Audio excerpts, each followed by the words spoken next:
Boa noite a todos e a todas.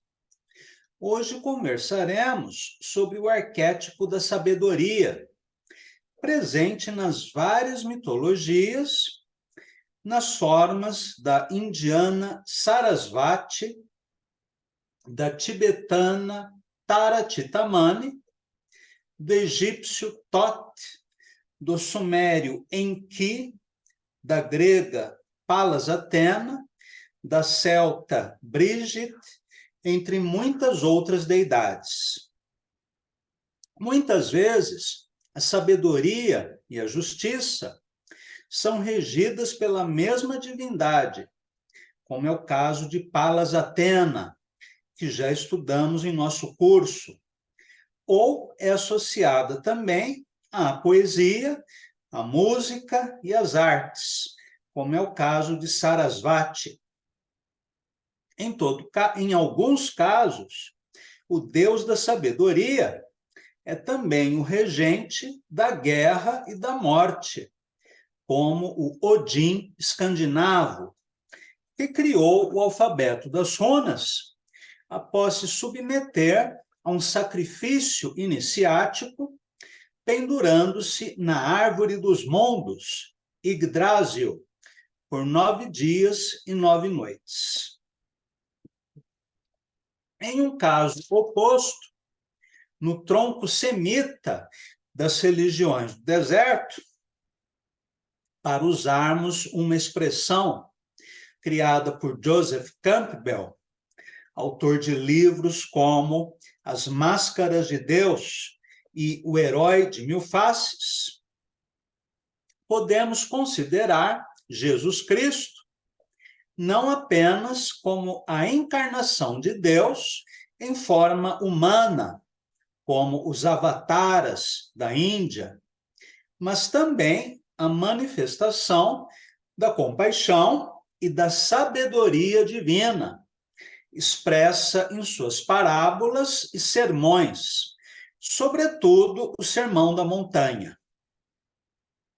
Antes de falarmos sobre o arquétipo mitológico, em algumas de suas múltiplas facetas, no entanto, vamos conversar antes um pouco a respeito da própria sabedoria, palavra derivada do latim sapere. O que é, afinal, a sabedoria? Se formos procurar no dicionário, encontraremos acepções como característica de quem tem muitos conhecimentos, erudição, saber adquirido pelo estudo ou pela experiência, sensatez, reflexão, habilidade, entre outros significados. Quase sempre, a palavra se refere a conhecimentos de natureza filosófica, científica, técnica, moral, cultural, embora sua camada de sentido mais importante e profunda seja aquela que diz respeito ao conhecimento espiritual, tanto nos sistemas religiosos ou metafísicos, quanto nas mais elaboradas mitologias. Em sânscrito, a palavra que corresponde à sabedoria é vidya, também traduzida como verdade ou ciência. Vidya vem da raiz verbal vid, de onde deriva a palavra Veda, que significa conhecimento.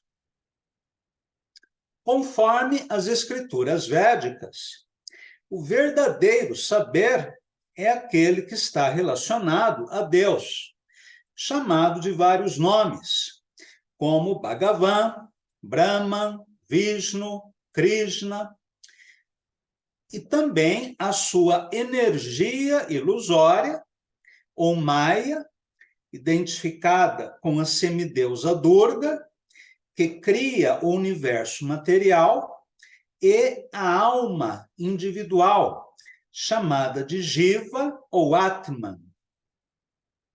conhecer a verdade absoluta, que é eterna, plena de conhecimento e bem-aventurança, ou Sat Chit Ananda, seria a meta da existência humana, bem como o discernimento necessário para distingui-la da verdade relativa, que é o mundo dos fenômenos, temporários, impermanentes e, em última análise, insatisfatórios, regidos por Maya, a ilusão.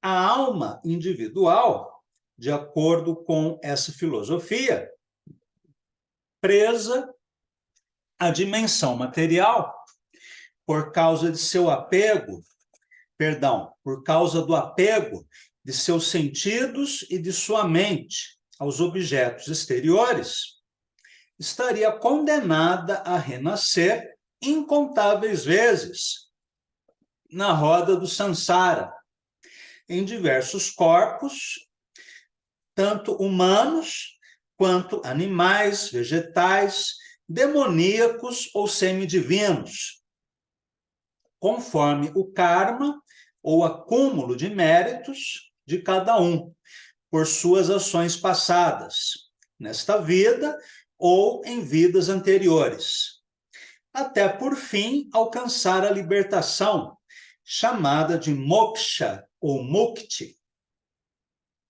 Esta, portanto, é a meta da sabedoria, de acordo com todos os acharyas, ou mestres védicos, como Shankaracharya e Sri Chaitanya Mahaprabhu, embora eles divirjam sobre o sentido da libertação. Para Shankaracharya, Mukti seria a fusão da alma com Brahman, o aspecto impessoal da divindade, né, comparado ao brilho do sol. Enquanto, para Sri Chaitanya, Mukti seria o encontro da alma individual com o aspecto pessoal da divindade, a suprema personalidade de Deus, em outro plano de existência, onde haveria a multiplicidade de seres e objetos de natureza transcendental, não material. Essa é a diferença entre monistas e dualistas, que nós já comentamos em aulas anteriores. Outras palavras sânscritas são jnana, que significa a busca do conhecimento espiritual pelo estudo dos Vedas, dos Upanishads e do Vedanta Sutra, e vijnana, ou discernimento, inteligência, para distinguir o absoluto do relativo, o eterno do efêmero. Segundo o Swami indiano Vyagrahananda Pashupati, abre aspas, o conhecimento, jnana, sem a prática, yoga, é inútil. A prática sem o conhecimento não é perfeita.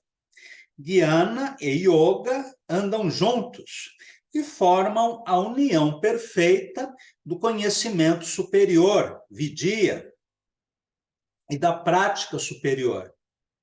Isto resulta no poder de autorrealização espiritual do homem. Fecha aspas, ponto. Há várias formas de yoga destinadas a diferentes tipos de pessoas, como Karma Yoga, baseado nas ações desapegadas, desprovidas de egoísmo e dedicadas à divindade e também à comunidade. Bhakti Yoga, ou serviço devocional à divindade. Jnana Yoga, que é a busca de Deus pela especulação mental. Raja Yoga, ou Dhyana Yoga, que é a meditação sentada, silenciosa, entre outras técnicas registradas nas escrituras védicas. Lembrando que Hatha Yoga é apenas um exercício físico, embora possa ser combinado à prática espiritual. No plano mitológico, a sabedoria é representada pela semideusa Sarasvati, sobre quem conversaremos agora.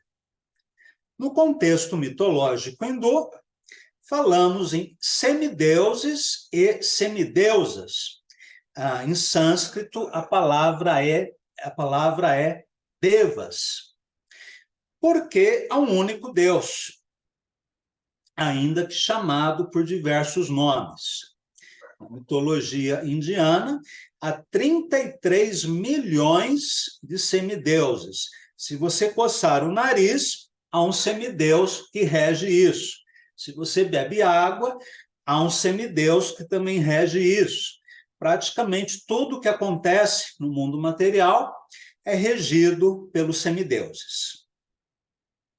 Nas artes visuais da Índia, Sarasvati é mostrada como uma jovem e bela mulher, de pele clara, 4 braços, que está sempre tocando uma cítara. Tanto na mitologia védica quanto na budista, quando um Buda ou uma deidade aparece com 4 braços ou com 1000 braços, isso significa poderes, né, potências.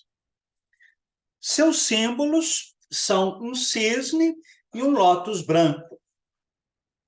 Ela é esposa de Brahma, o semideus responsável pela criação dos mundos, a partir da recitação dos mantras védicos.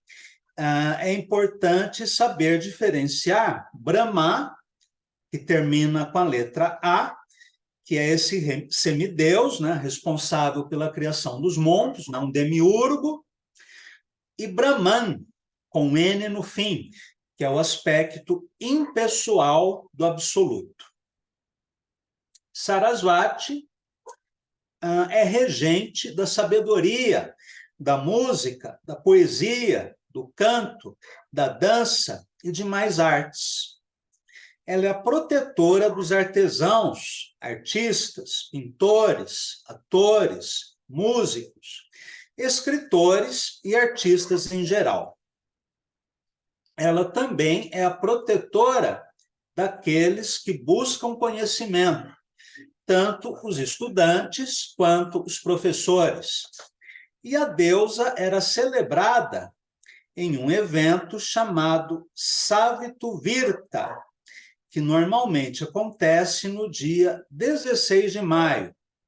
A data pode variar, uma vez que o calendário indiano é lunar e não solar, como os calendários ocidentais.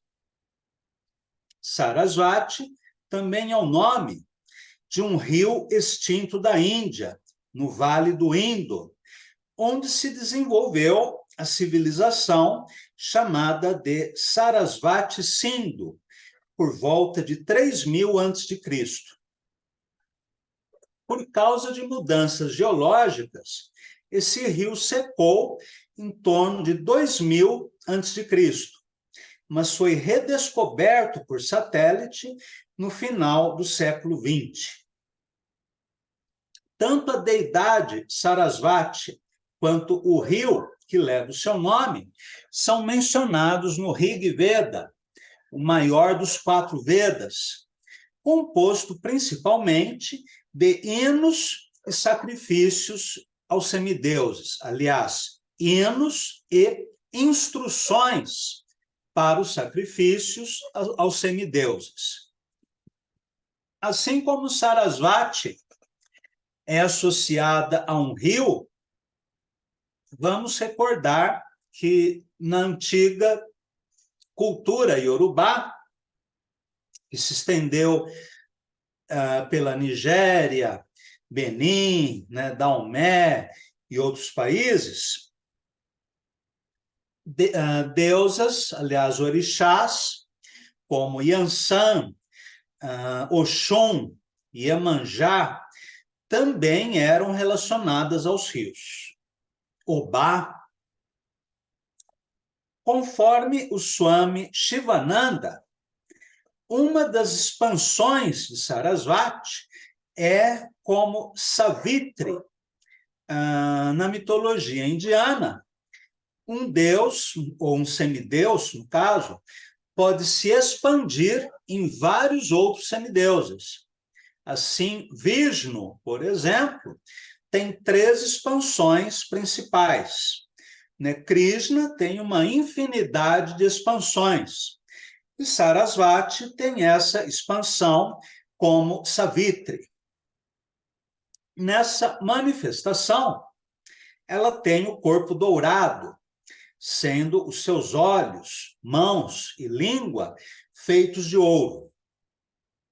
Normalmente, aparece correndo pelos céus em um carro puxado por cintilantes cavalos de patas brancas e realizando com seus braços e mãos gestos de bênção a todas as criaturas. Ou seja, a sabedoria associada à compaixão.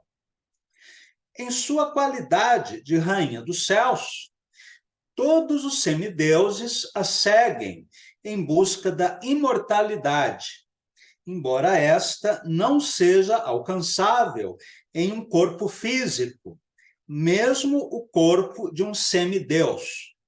Recordando que Brahma, Shiva, Ganesha, Parvati e todos os semideuses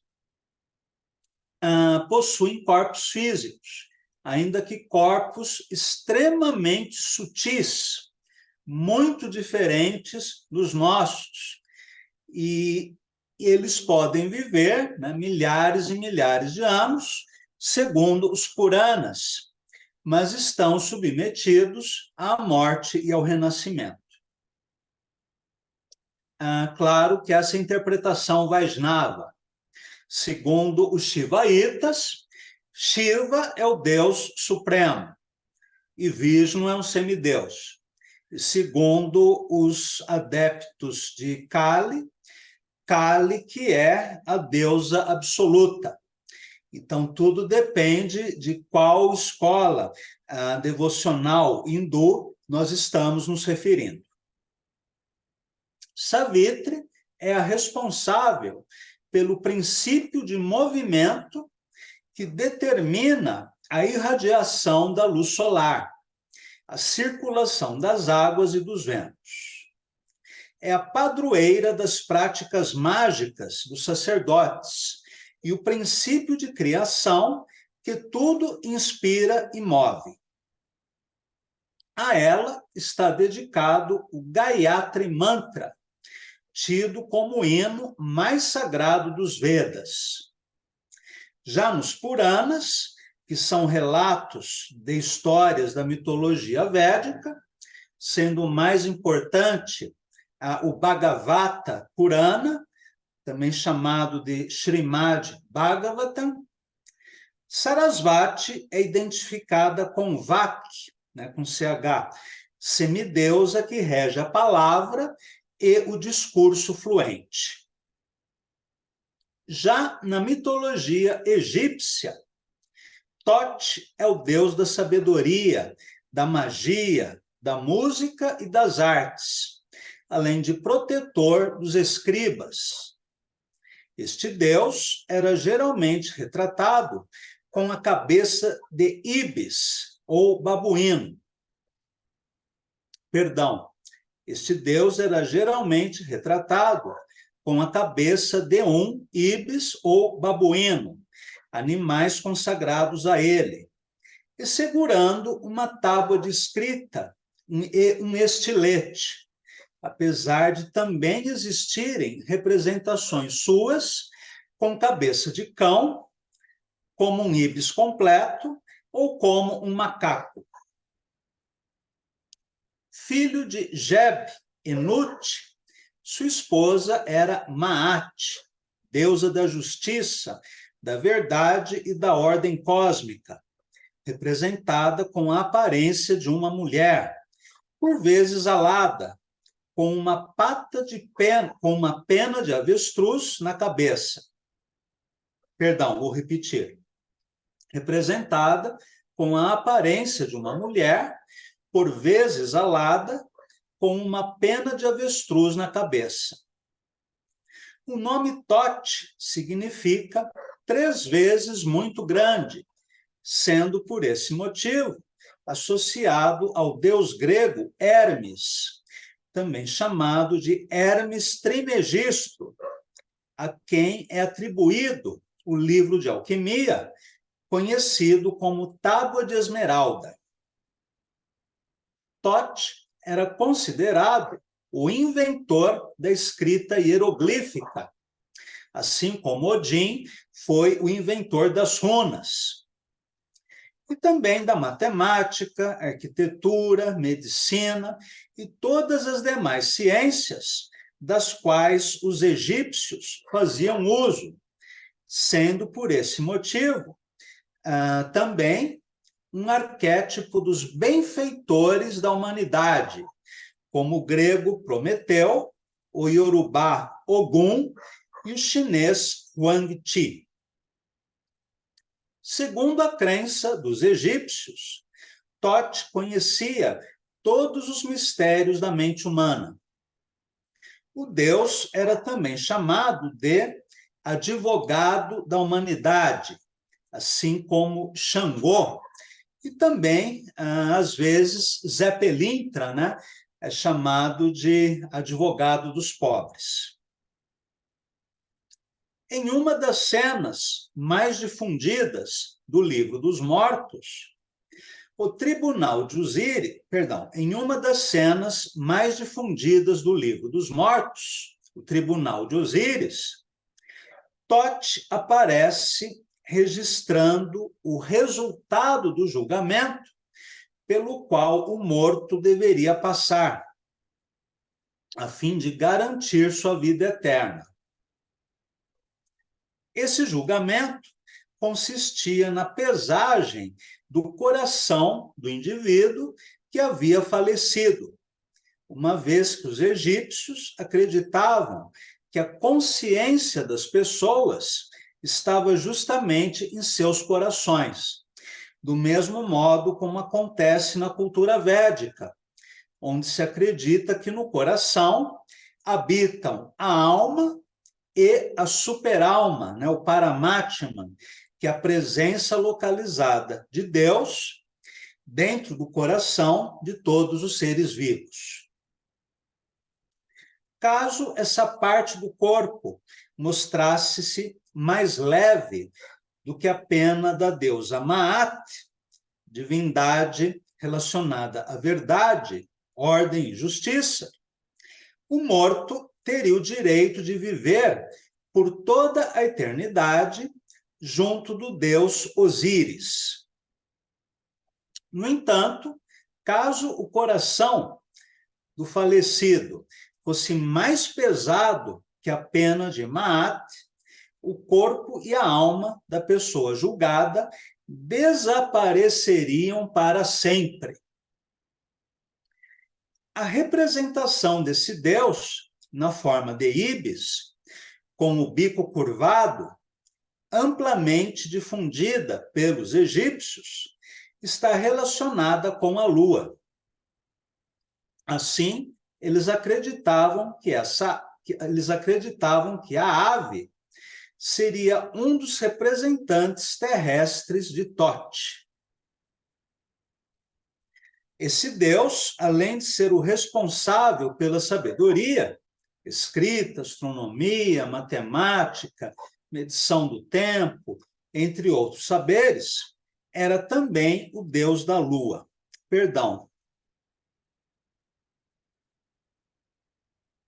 É exatamente isso. É notória a importância de Thoth para os antigos egípcios, uma vez que o ciclo lunar determinava vários aspectos das atividades civil e religiosa dessa sociedade.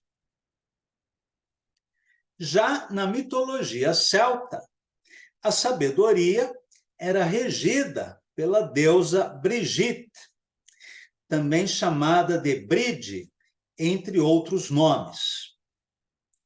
Ela é a deidade protetora dos poetas e bardos, dos ferreiros e curandeiros. Filha de Dágda, o deus que regia a agricultura, a fertilidade, a magia, a adivinhação, as artes da cura e a guerra.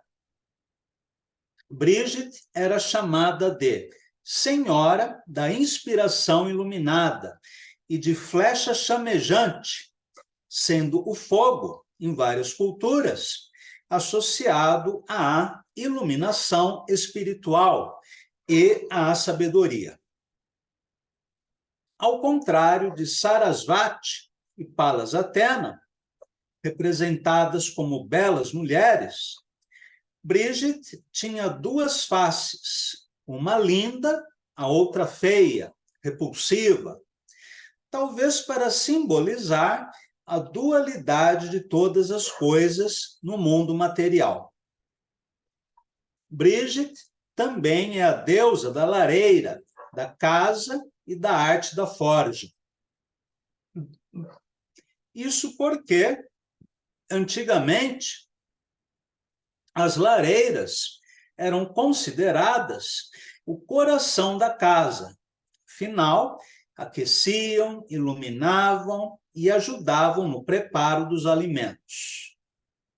Contudo, uma casa poderia ser considerada como lar somente após o momento em que seus moradores acendessem uma chama para Brigitte.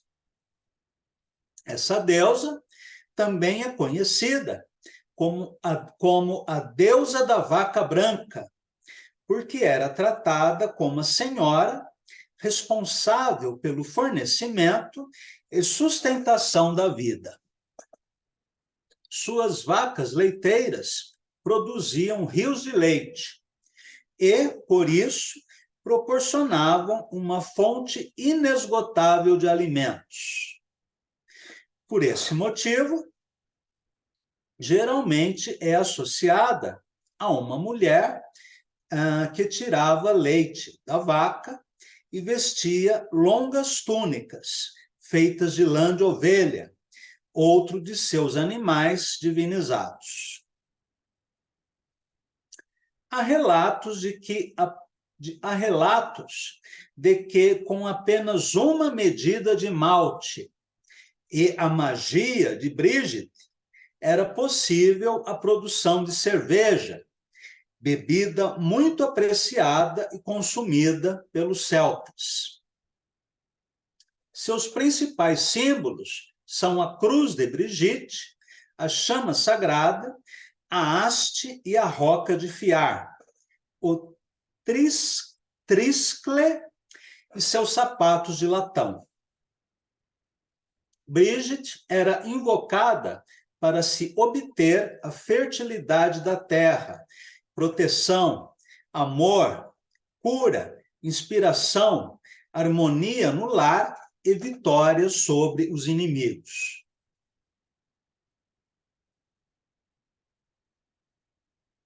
Curiosamente, após o advento do cristianismo, Brigitte foi incorporada pela Igreja Católica, sendo equiparada à fundadora do primeiro convento feminino, Santa Brígida de Kildare, que viveu entre o IV e o V século depois de Cristo e se tornou a padroeira da Irlanda, talvez numa tentativa de obter a conversão dos últimos pagãos. Lembrando que nos primeiros séculos da era cristã, as religiões pagãs ainda estavam ativas na Europa, entre elas a religião celta. Diz uma tradição católica, inverossímil do ponto de vista histórico, que Santa Brígida teria ajudado a Virgem Maria no seu parto, e que quando o rei Herodes ordenou a matança dos inocentes, ela teria colocado uma coroa com velas acesas na cabeça, para desviar a atenção dos soldados do menino Jesus, o que associa o seu nome e a sua identidade com o fogo e a luz. Vou fazer uma correção aqui no meu texto.